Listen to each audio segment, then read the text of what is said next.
Assalamualaikum warahmatullahi wabarakatuh. Kami dari kelompok 6 dengan tema pengendalian sistem komputerisasi perspektif manajemen akan membahas mengenai bagaimana sih sistem komputerisasi dalam manajemen itu terjadi.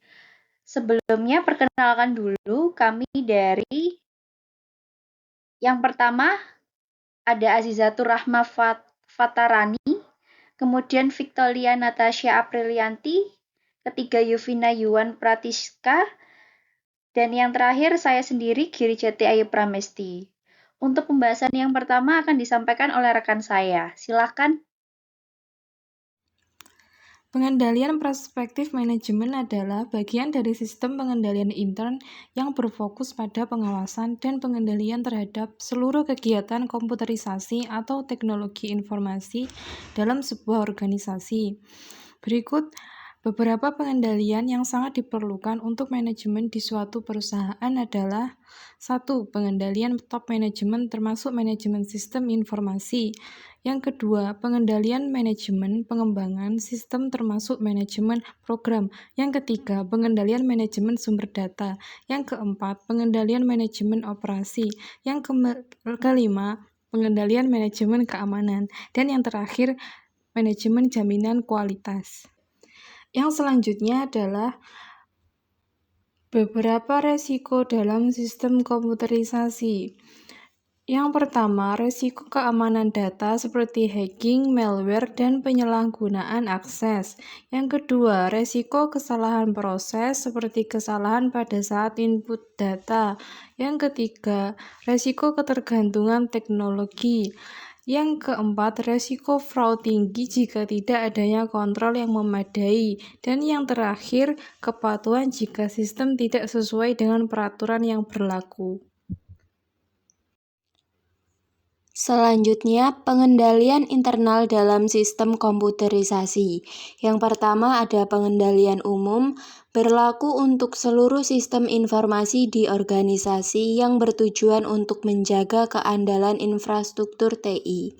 Yang kedua, ada pengendalian aplikasi yang berfokus pada keakuratan, kelengkapan, dan validitas transaksi dalam sistem aplikasi tertentu.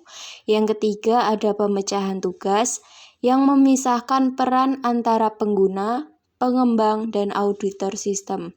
Yang keempat, ada audit sistem informasi, dilakukan untuk menilai efektivitas, kontrol, dan mengidentifikasi potensi resiko. Kemudian kita akan membahas mengenai framework COSO.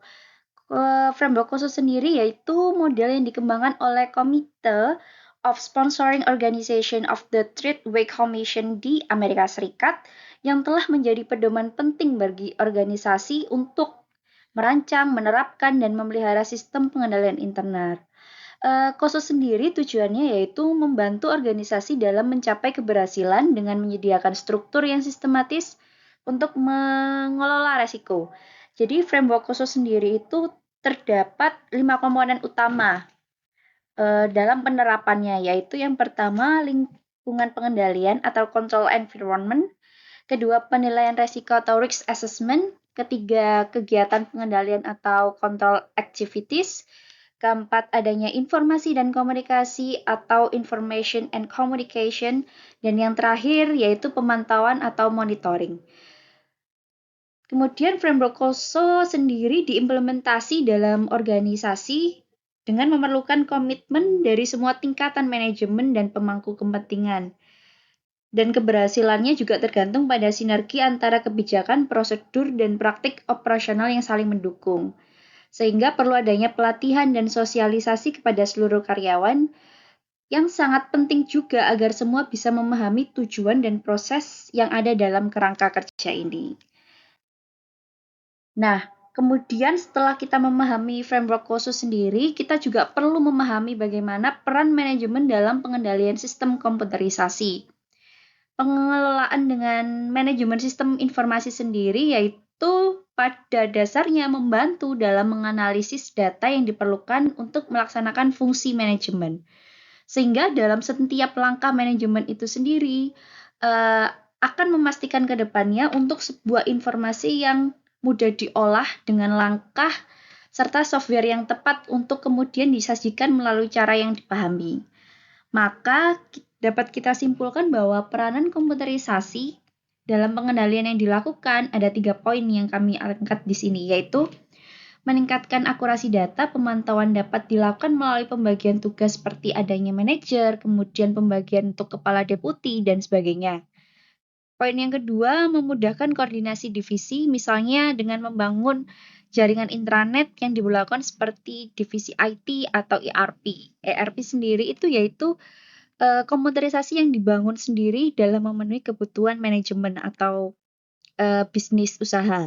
Dan poin yang terakhir yaitu mengurangi biaya operasional. Misalnya dalam penginputan komputerisasi itu membuat laporan keuangan atau laporan yang kita butuhkan itu sudah terkomputerisasi, sehingga informasi yang kita dapatkan sangat efisien dan tidak perlu adanya regulasi yang berbelit-belit atau administrasi yang dari A sampai ke D yang harus kita lalui satu persatu. Selanjutnya, Untuk selanjutnya adalah contoh studi kasus dari PT Indomaret. Kasus Indomaret mengkaji pemanfaatan sistem informasi manajemen atau SIM sebagai komponen penting dalam mendukung efisien dan efektivitas operasional jaringan retail terbesar di Indonesia. Dengan jumlah gerai yang tersebar secara nasional dan kebutuhan bisnis yang terus berkembang, Indomaret menghadapi tantangan kompleks dalam pengelolaan inventaris, keuangan, sumber daya manusia, serta rantai pasokan.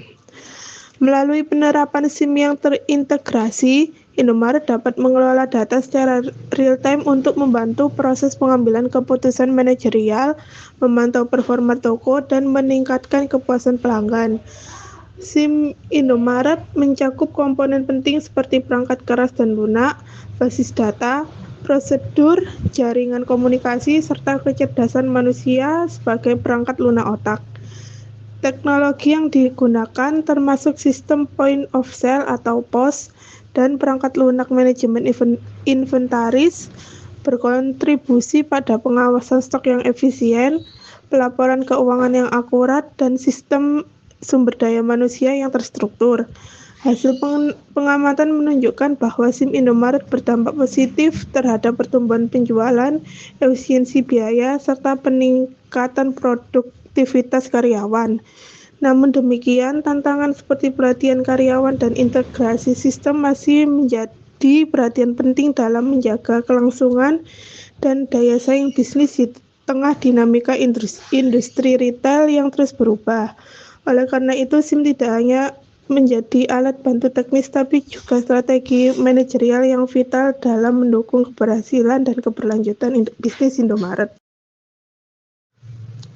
Kesimpulan pada presentasi kali ini adalah pengendalian sistem komputerisasi dari perspektif manajemen sangat penting untuk memastikan efektivitas, efisiensi, dan keamanan operasional organisasi melalui penerapan kontrol internal yang terstruktur seperti Joseph Framework, pengelolaan risiko, audit sistem informasi, serta pemanfaatan teknologi informasi secara strategis sebagaimana ditunjuk dalam studi kasus Indomaret yang berhasil memanfaatkan sistem informasi manajemen untuk memperkuat daya saing di tengah tantangan industri retail yang dinamis. ya sampailah kami pada penghujung presentasi kali ini. Apabila ada pertanyaan ataupun sanggahan dari partisipan bisa diajukan pada kolom komentar di bawah. Sekian, mohon maaf apabila ada kesalahan. Terima kasih dan saya ucapkan wassalamualaikum warahmatullahi wabarakatuh.